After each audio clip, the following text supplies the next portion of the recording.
بسم الله الرحمن الرحيم، والحمد لله والصلاة والسلام على رسول الله صلى الله عليه وسلم. أهلا بكم وحلقة جديدة من قناة احترف اكسل مع ممدوح.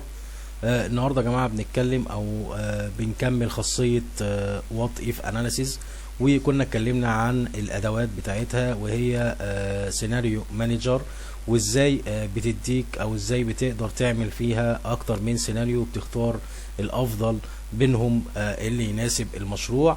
وخدنا في الفيديو اللي فات برضو جول سيك، دي ازاي تقدر تحقق الهدف بتاعك من خلالها، ان انت بتديلها الهدف بتاعك وبناء عليه بتغير او في معيار بتغيره، فبيوصلك بتعمل الحسابات بتاعتها عشان توصلك للهدف بتاعها. النهارده هنتكلم عن داتا تيبل وايه الخصائص بتاعتها.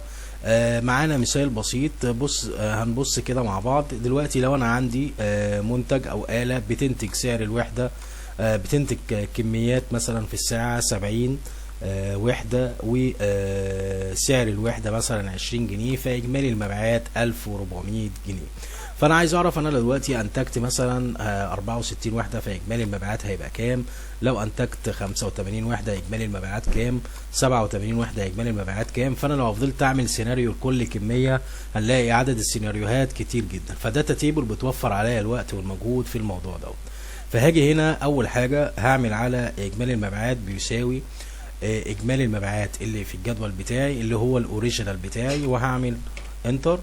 وهاجي هنا اعلم على الجدول بتاعي واروح عامل عليه سيلكت، واروح على وات اف اناليسيز واختار داتا تيبل، وهاجي هنا الكولوم انبوت سيل او رو انبوت سيل.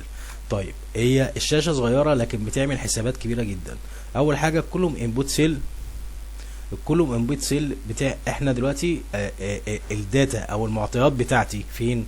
في الكمية اللي هتغير هي اللي هتأثر على اجمالي المبيعات. فالكميات هنا جاية في عمودي، جاية بشكل عمودي، فانا هختار كولوم انبوت سيل واروح اختار الكمية اللي هي في الجدول اللي هي الاوريجينال بتاعي اللي هي 70، وادوس اوكي. الاقيها هي هنا ضربت اوتوماتيك او عملت حساباتها اوتوماتيك. قالت لي والله انت لو انتجت 64 وحده هيبقى اجمالي مبيعات 1280، لو انتجت 85 وحده هيبقى اجمالي مبيعات 1700، وهكذا. تمام. طيب، ده لو كان في متغير واحد او معيار واحد. طب لو هنا حبينا بقى في المثال اللي قدامنا دوت ان انا اجرب في السعر والكميه. يعني ايه؟ يعني انا بقول لها لو انا حبيت انتج 64 وحده، لو هبيع في سعر 30 هيعمل لي اجمالي مبيعات كام؟ ولو مثلا انتجت 85 وحده في سعر 30 هيديني مبيعات كام؟ وهكذا في تغيير السعر مع تغيير الكميه. طيب، احنا هنا الجدول دوت لازم احط الاوريجينال بتاعي زي ما قلنا اللي هو الكميه اللي هي اجمالي المبيعات 1400، واقول انتر. وهاجي هنا اعمل سيلكت عليهم كلهم كده، واروح رايح على وات اف اناليسيز وداتا تيبل. اول حاجه هنا بيقول لي رو انبوت سيل وكولوم انبوت سيل.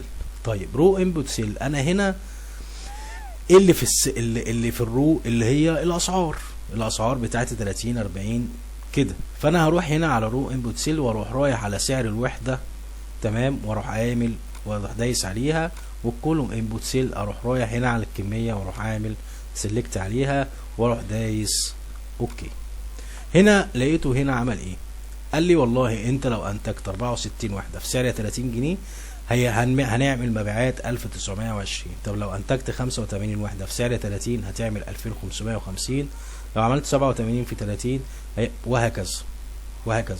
يعني لو غيرت السعر 30 او غيرت 40. طيب، لو انا حبيت اختار احسن يعني احسن طريقه او احسن سعر واحسن كميه يحقق لي الربح دوت او اعلى ربح او اعلى مبيعات، فهاجي ممكن اختار من هروح داخل على هوم كونديشن فورمات واختار مثلا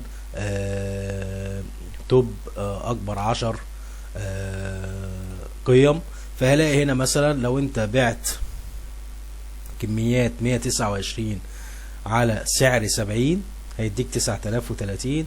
لو بعت 160 على سعر 70 هيديك 11200. وهنا مثلا 10 430 لو بعت ب 149 على 70 وهكذا. فبيديك الاختيار وبيوفر عليك وقت ان انت تعمل كذا سيناريو، وبدل ما تقعد تعمل كذا سيناريو وكده، فالطريقة ديت او الاداة ديت بتوفر عليك وقت ومجهود.